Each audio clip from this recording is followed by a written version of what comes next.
Esto es En Geopolítica, un espacio alternativo para analizar el mundo en el siglo XXI. Escúchanos en iVoox, Anchor, Spotify y Google Podcast. Igualmente, síguenos en Facebook, Twitter y Telegram como En Geopolítica, en Instagram como En Geopolítica 21.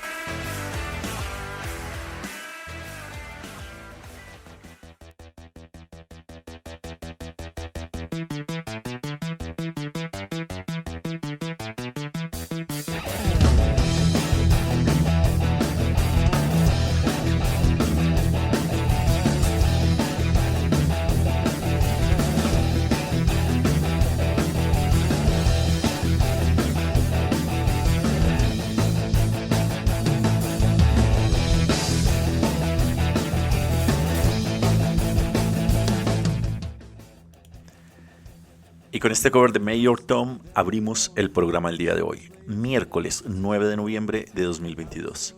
Iniciamos esta transmisión desde la ciudad de Bogotá.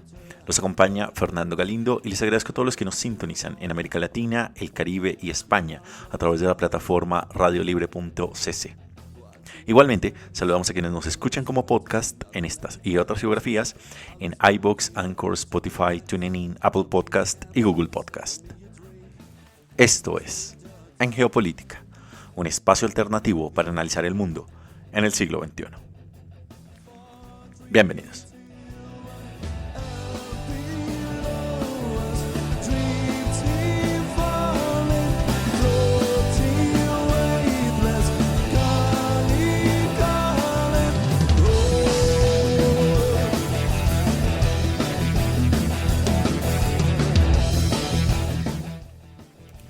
Y el programa del día de hoy, que tendrá una duración de media hora, nos va a llevar por un recorrido analítico sobre las principales coyunturas de la actualidad internacional, analizando los hechos, los protagonistas y los datos duros.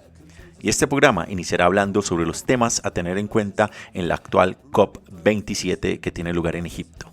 Seguiremos con nuestra sección Lo que estamos viendo, dando un breve repaso al nuevo Twitter en tiempos de Elon Musk. Seguiremos con la segunda sección de En Contexto, conversando sobre el acuerdo de cereales entre Rusia y Ucrania, sus implicaciones y los precios mundiales de los alimentos. Para conectar seguidamente con nuestra sección Números Duros desde el Reino Unido y la Unión Europea. Como ven, un amplio e interesante recorrido alrededor del planeta.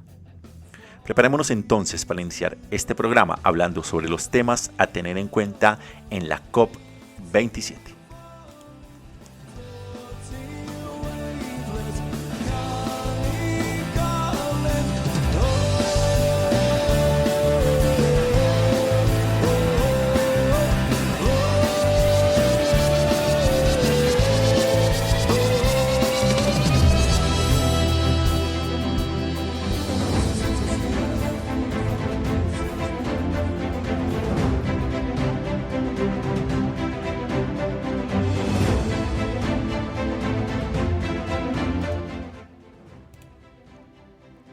En contexto 1.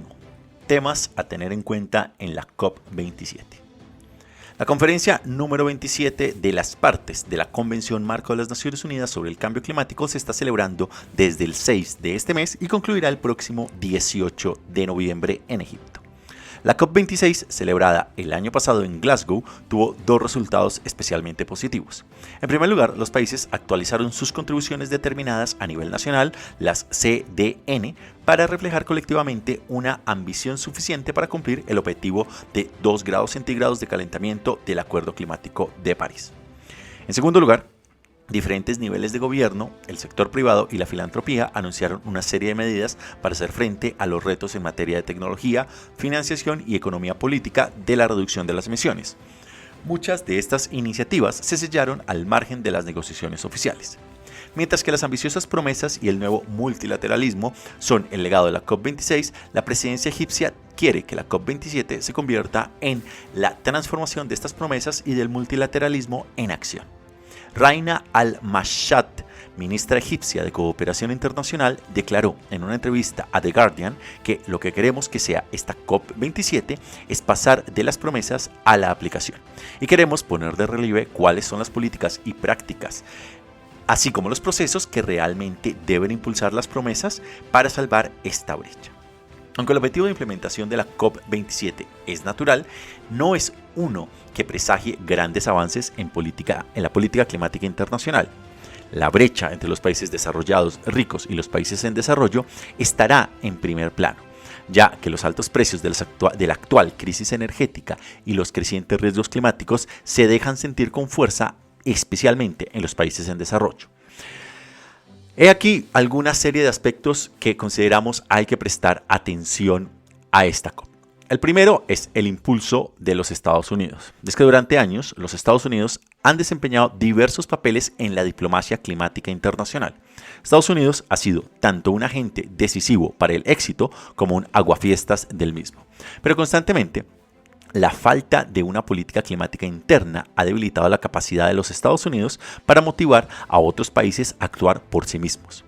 En la COP27, Estados Unidos querrá promocionar la Ley de Reducción de la Inflación, la IRA, por sus siglas en inglés, como un importante anticipo de la transición hacia la energía limpia que motivará a otros y acelerará la descarbonización mundial. La IRA incluye una serie de créditos fiscales para las energías limpias y programas de gasto para desplegar tecnologías de baja emisión de carbono en los Estados Unidos y en consecuencia reducir las emisiones. Las proyecciones de emisiones indican que el proyecto de ley ayudará a este país a avanzar hacia sus objetivos climáticos, pero no es suficiente para garantizar el objetivo del presidente Biden de reducir las emisiones en un 50% para el año 2030. A pesar de este déficit, el enfoque de la inversión del IRA se posicionará como un enfoque positivo para la descarbonización global, ya que el despliegue de las nuevas tecnologías como el hidrógeno bajo en carbón, la energía eólica marina y los vehículos eléctricos y la captura de carbón deberían ayudar a reducir los costes en el futuro. El reto que tiene por delante en los Estados Unidos es asegurarse de que los beneficios de la reducción de costes prometidos por el IRA puedan ser aprovechados por los países en todo el mundo. Como ha documentado Green Nemeth, profesor de la Universidad de Wisconsin, los costes de las tecnologías renovables disminuyeron en un mundo de comercio internacional y dependieron de que los países tuvieran éxito en diferentes partes de la cadena de innovación, es decir, de la tecnología, la fabricación y la política. La política IRA adopta en consecuencia un modelo de tecnología limpia hecho en los Estados Unidos. Esto será importante ya que generará confianza en otros países asociados en beneficio que puedan ir encontrando mecanismos para que financien ese despliegue también de energías más limpias en el extranjero. El segundo tema a tener aquí en cuenta es la financiación. El tema del dinero. Y es que el persistente déficit de la financiación para el clima ha provocado asimismo una gran frustración en el mundo entero en desarrollo, especialmente, que busca ayuda para financiar tanto la transición a la energía limpia como la adaptación al clima. Para el año 2009, los países desarrollados se comprometieron a destinar $100.000 millones anuales a la firma del clima, articulando el principio global de responsabilidad común, pero diferenciada, frente al cambio climático. Sin embargo, los países desarrollados han incumplido repetidamente este compromiso. El país anfitrión pone de manifiesto este incumplimiento. A principios de este año, el Comité de Jefes de Estado y de Gobierno africanos sobre el cambio climático emitió una declaración en la que pedía a los países desarrollados que reconocieran las necesidades especiales de África en el contexto del cambio climático y que dieran un paso adelante con apoyo técnico y financiero. Además, también presionaron para que se destinase $100.000 millones al año para el tema climático. Los países en desarrollo están pidiendo al sector privado que invierta en infraestructuras de energías limpias para ayudar a los países a cumplir sus objetivos. Asimismo, están hablando de coaliciones bancarias, tales como la Alianza Bancaria Net Zero o Cero Emisiones, que están diseñadas para cumplir precisamente estos objetivos. Y es que una de las principales áreas de interés de la alianza es movilizar los flujos de capital a los mercados emergentes y a los países en desarrollo, reduciendo los riesgos para las inversiones limpias y fortaleciendo las asociaciones público-privadas. Además de aprobar la iniciativa IRA en los Estados Unidos y sus socios, también mostrarán las acciones del sector privado para ayudar a avanzar en la acción climática en los países en desarrollo.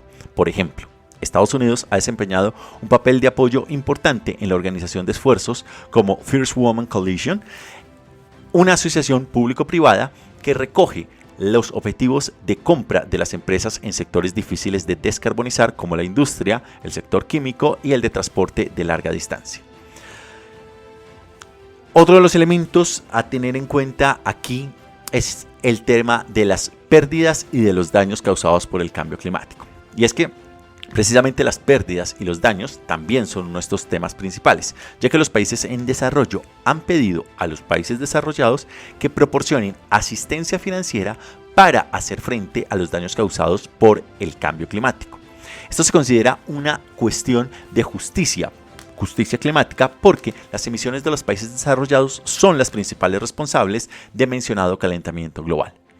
Con el apoyo de China e India, es probable que la coalición de países en desarrollo, conocida como el Grupo de los 77 o el G77, presione para que las pérdidas y los daños formen parte de las negociaciones oficiales durante esta COP. De hecho, han pedido la creación de un fondo de daños climáticos para satisfacer las reclamaciones por pérdidas y daños, algo que los Estados Unidos y la Unión Europea han rechazado, a pesar de la creciente presión de los grupos ecologistas. Recientemente, entre los países desarrollados, Dinamarca fue el primero en comprometerse a destinar fondos a las pérdidas y daños, seguido por Escocia. Y el otro tema que estará en la cumbre será el de la transición justa. Y es que las conversaciones en torno a las transiciones justas siguen centrándose en el uso del carbón. En la COP26, Sudáfrica, país dependiente del carbón, junto con Alemania, Francia, el Reino Unido, los Estados Unidos y la Unión Europea, firmaron una asociación para la transición energética justa. El objetivo de esta asociación era proporcionar a Sudáfrica 8.500 millones de dólares para poner en marcha los esfuerzos de transición energética justa. Aunque los fondos reales no han fluido, el gabinete sudafricano aprobó recientemente un plan de inversión de la transición energética justa que se dará a conocer precisamente en esta COP27 en Egipto. Y es que aprovechando el éxito que pueda tener esta asociación para la transición energética justa, el G7 quiere ahora poner en marcha una asociación similar con la India, país dependiente del carbón, e Indonesia. Las conversaciones están en marcha y cada parte quiere anunciar un acuerdo al final de esta COP. Este es el anuncio más importante a tener en cuenta. Esta asociación se basará en el modelo sudafricano y aportará ayuda financiera a las economías emergentes, dependientes del carbón que están en transición hacia energías más limpias. Sin embargo, estas nuevas negociaciones dependen del éxito de la aplicación precisamente de esta Asociación para la Transición Energética Justa que se está aplicando en Sudáfrica. Pero está surgiendo una hoja de ruta con relativo éxito y dependerá de que existan planes más claros de descarbonización y de que los países desarrollados y en desarrollo se pongan de acuerdo en una combinación de financiación de las condiciones favorables y de las subvenciones. De esta manera entonces damos inicio al programa del día de hoy. Vamos a irnos con una breve sección sobre el nuevo Twitter y conectar posteriormente con la segunda de En Contexto.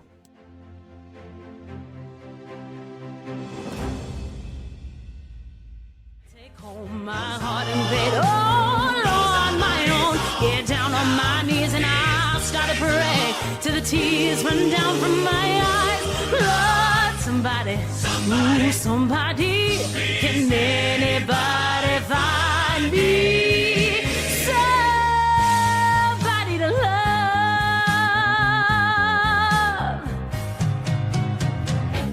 Every day I try and I try and I try, but everybody wants to bring me down. Ahora nos vamos con nuestra sección Lo que estamos viendo y el nuevo Twitter. Y es que Elon Musk está llevando la disrupción a un nivel completamente nuevo como CEO de Twitter. Es que después de despedir a la mitad de su personal el viernes pasado, el hombre más rico del mundo ha encendido otro fuego con los planes de un servicio de suscripción por $8 que será verificado en la plataforma de los medios sociales. Antes de que Musk tomara el mando, el codiciado cheque azul era gratuito para personajes públicos, empresas y periodistas, pero ahora técnicamente cualquiera puede conseguirlo. Esto aumenta las posibilidades de que se produzca un caos de desinformación, aunque el lanzamiento se ha retrasado hasta después de las elecciones de mitad de mandato que justamente tuvieron lugar ayer martes en los Estados Unidos, con lo cual se espera que tenga lugar en lo que resta de esta semana. Los principales anunciantes corporativos respondieron a la polémica suspendiendo algunos de sus anuncios y Elon Musk admitió una gran caída de los ingresos que achacó a que las empresas cedieron a las demandas precisamente de los activistas.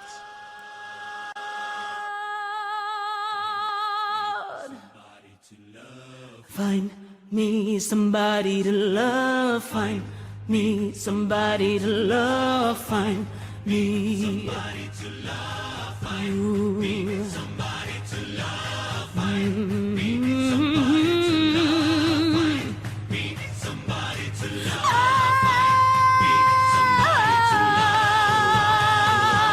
find me.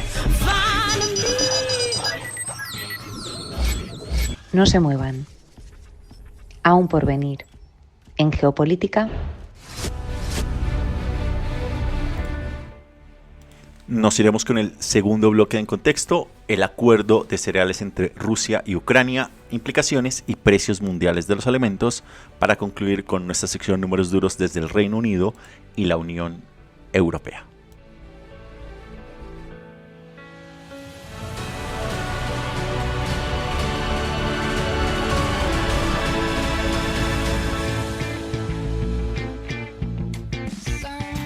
Esto es En Geopolítica, un espacio alternativo para analizar el mundo en el siglo XXI. Escúchanos en iVoox, Anchor, Spotify y Google Podcast. Igualmente síguenos en Facebook, Twitter y Telegram como En Geopolítica y en Instagram como En Geopolítica 21. Well, you start coming and they don't stop coming. Head to the reason.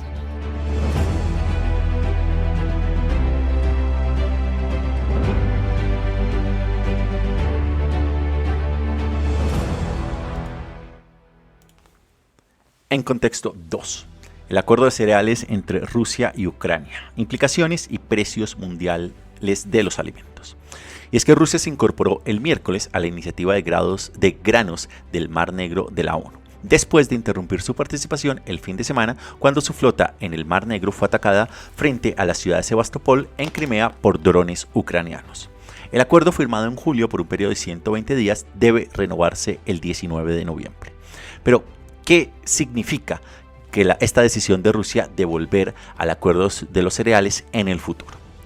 Vamos a tratar de ir esbozando algunos de estos elementos, pero primero démosle una mirada a lo que pasó. Y es que el sábado 29 de octubre Rusia anunció que se retiraba de la iniciativa de cereales del Mar Negro debido al ataque ucraniano con drones a su flota en el Mar Negro cerca de Sebastopol. Los mercados reaccionaron rápidamente a la noticia. Durante el fin de semana, los precios del trigo y del maíz subieron un 6% y un 2% respectivamente en los mercados de futuros. Tras una discreta intervención nuevamente de la ONU y Turquía, Rusia aceptó reincorporarse al acuerdo el 2 de noviembre, pero también indicó que la prórroga del acuerdo, que expira a finales de este mes, estaba en peligro. Antes de reincorporarse, Rusia afirmaba haber recibido garantías sobre la seguridad de sus buques que transitan en el corredor del Mar Negro, y precisamente el ataque ucraniano rompió mencionado compromiso. Pero, ¿qué es la iniciativa de granos del Mar Negro y por qué termina siendo tan importante? Es que esta iniciativa es un acuerdo apoyado tanto por la Organización de las Naciones Unidas y mediado por Turquía entre la Federación Rusa y Ucrania, y ha permitido reanudar las exportaciones de cereales y alimentos relacionados desde 3 puertos ucranianos que estaban bloqueados desde febrero, cuando inició la invasión. Antes de la guerra, estos 3 puertos, Odessa, Chornomorsk y Pivdeny, representaban alrededor del 50% de las exportaciones agrícolas marítimas de Ucrania. Firmado el 22 de julio, el acuerdo de 120 días tendría que ser aprobado de nuevo por las partes cuando terminase el próximo 19 de noviembre. Incluso antes de la suspensión temporal del pasado fin de semana, Rusia se había mostrado bastante crítica con el acuerdo y había advertido en numerosas declaraciones públicas con estar evaluando la posibilidad de su prórroga. Hasta el 3 de noviembre se habían exportado más de 10 millones de toneladas métricas de cereales, semillas, oleaginosas y otros productos alimenticios en virtud del mismo. El acuerdo ha permitido a Ucrania duplicar sus exportaciones en comparación con el periodo anterior a la firma del acuerdo, lo que ha aliviado considerablemente las presiones sobre los mercados regionales y sobre los agricultores ucranianos que no pueden desplazar sus productos. Sin embargo, hay una serie de quejas, especialmente las de Rusia, frente a este acuerdo. Y es que desde que los primeros barcos salieron de los puertos ucranianos el 1 de agosto, el acuerdo ha servido para aliviar los precios mundiales de los alimentos y para abastecer a los países importadores de alimentos, incluidos los que sufren altos niveles de inseguridad alimentaria. Rusia ha afirmado que el acuerdo beneficia o ha beneficiado principalmente a los países de altos ingresos. Y de hecho, algo de esto es verdad, ya que según los datos de la Organización de las Naciones Unidas, se indica que más de la mitad de los envíos fueron recibidos por las naciones ricas y solo una quinta parte fue a parar más a las naciones más necesitadas en África y Oriente Medio. Cuando el acuerdo entró en vigor, las exportaciones de maíz aumentaron, es decir, 4 millones de toneladas métricas de agosto a octubre frente al 1,3 millones de toneladas métricas en el mismo periodo en el año 2021. Esto se debe a que muchos de los barcos bloqueados en el puerto de Ucrania desde febrero transportaban maíz, por lo que el maíz fue uno de los primeros granos precisamente en moverse bajo este acuerdo. Y es que Rusia también ha indicado que le gustaría ampliar mencionado acuerdo para permitir otro tipo de exportaciones, como serían el amoníaco anhidro, una materia prima para los fertilizantes, que sería una materia prima rusa a través de del puerto de Odesa. Antes de la guerra, Rusia enviaba gran parte de sus exportaciones de amoníaco anhidro por el oleoducto a través de Odesa. Y Ucrania se ha mostrado en ese sentido poco dispuesta a modificar lo que considera las condiciones originales de mencionado acuerdo. Sin embargo, lo que hay que empezar a preguntarse aquí es qué posibilidades hay de renovación. Es que la participación del acuerdo termina dando una pequeña ventaja a Rusia, y es que esta puede seguir incluso teniendo una carta de mando en caso de abandonar el acuerdo por falta de garantías o porque recibiese otro tipo de ataque a su flota. Y a pesar de estas amenazas de abandonar el acuerdo, Rusia también estará sometida a una fuerte presión internacional para que lo prorrogue. Y es que aunque muchos países han permanecido neutrales durante la guerra, ha habido un amplio apoyo a la iniciativa de granos del Mar Negro, por dos motivos. El primero, por la crisis inflacionaria, y el segundo, por la crisis alimentaria, especialmente en algunos países de África subsahariana y de Asia. En ese orden, ¿cuáles vendrían a ser las perspectivas a largo plazo? Y es que este acuerdo ha terminado por impulsar, por un lado, las exportaciones de Ucrania, lo que ha contribuido en consecuencia a proporcionar grano y otros productos alimentarios a los mercados de todo el mundo y ha aliviado un poco los precios mundiales. Y también ha ayudado a este país, Ucrania, a trasladar el grano a los canales de exportación y liberar así el almacenamiento local para las nuevas cosechas. Desgraciadamente, mientras la guerra continúe y los volúmenes de exportación a pesar del acuerdo, sigan siendo el 50% de los niveles más bajos antes de la guerra, los agricultores ucranianos seguirán enfrentándose a grandes riesgos y bajos rendimientos. De otro lado, los funcionarios del Ministerio de Agricultura de Ucrania han indicado que los agricultores plantarán este otoño un 30% menos de trigo que el año pasado, lo que significa que para el año 2023 será el tercer ciclo de cosechas consecutivo afectado por la guerra. Con la escasez de suministros a nivel mundial, esto terminará presionando a los agricultores de otros países a compensar la falta, lo que ayudará a calmar los precios mundiales de los cereales. Sin embargo, las estimaciones de las Naciones Unidas es que a pesar de ello, esta producción seguirá siendo el 50% más baja para el próximo mes de enero de 2023, lo que indudablemente terminará generando una mayor inflación de los precios y una mayor crisis alimentaria mundial.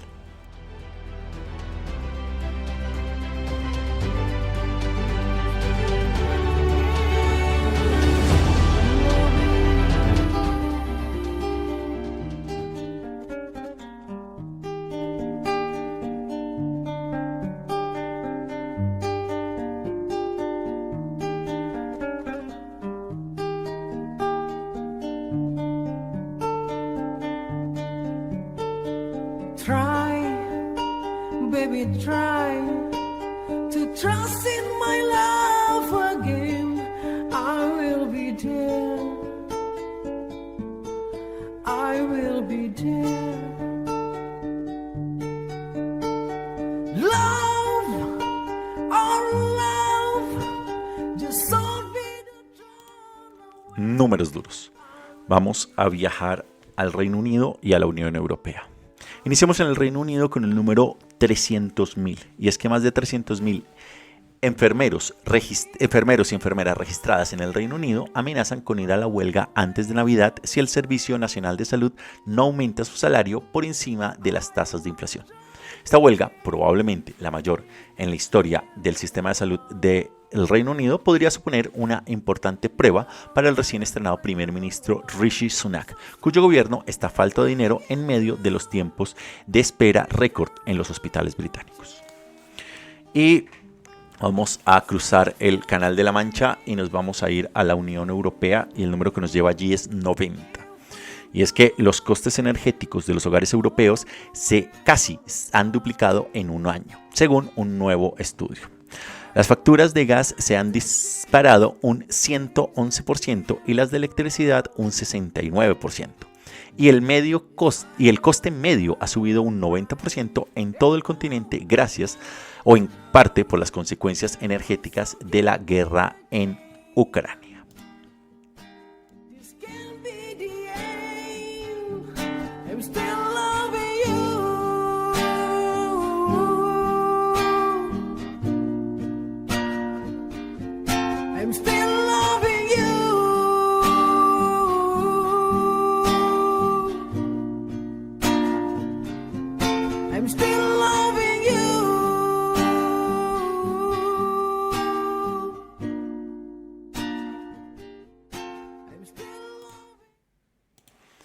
Y de esta manera llegamos al final del programa del día de hoy.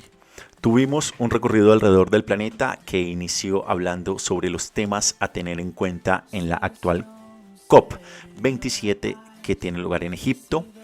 Conectamos posteriormente con nuestra sección Lo que estamos viendo para hablar brevemente sobre el nuevo Twitter y las políticas que ha tomado y asumido Elon Musk como nuevo CEO. Seguíamos posteriormente con nuestra sección de En Contexto, segundo bloque, conversando sobre el acuerdo de cereales entre Rusia y Ucrania, algunas de sus implicaciones y cómo esto afecta a los precios mundiales de los alimentos. Para trasladarnos posteriormente con nuestra sección Números duros al Reino Unido y la Unión Europea. Les agradezco a todos ustedes por su sintonía y por escucharnos a modo podcast en diferentes lugares del planeta. Les invitamos, si no lo están, a que se suscriban gratis en cualquiera de las plataformas. Como saben, nos encuentran en iVoox, Anchor, Spotify, TuneIn, Apple Podcast y Google Podcast. También a que nos sigan en nuestras redes sociales. Nos encuentran como en Geopolítica en Facebook, en Twitter, en Telegram, en Instagram como en Geopolítica 21. De igual manera, si quieren conocer un poco más sobre el programa, pueden hacerlo visitándonos a nuestra página web en geopolítica.com. Y si desean asimismo enviarnos algún tipo de mensaje y contactarnos, pueden hacerlo al email en geopolítica.podcast@gmail.com. Igualmente, si les gusta el programa y quieren apoyarnos, les invitamos a que den sus likes o comentarios y a que lo compartan en sus redes para así seguir llegando a más personas. Yo me despido aquí, los acompañó Fernando Galindo desde la ciudad de Bogotá. Les deseo un feliz resto de semana y nos encontramos en la siguiente emisión. Hasta la próxima.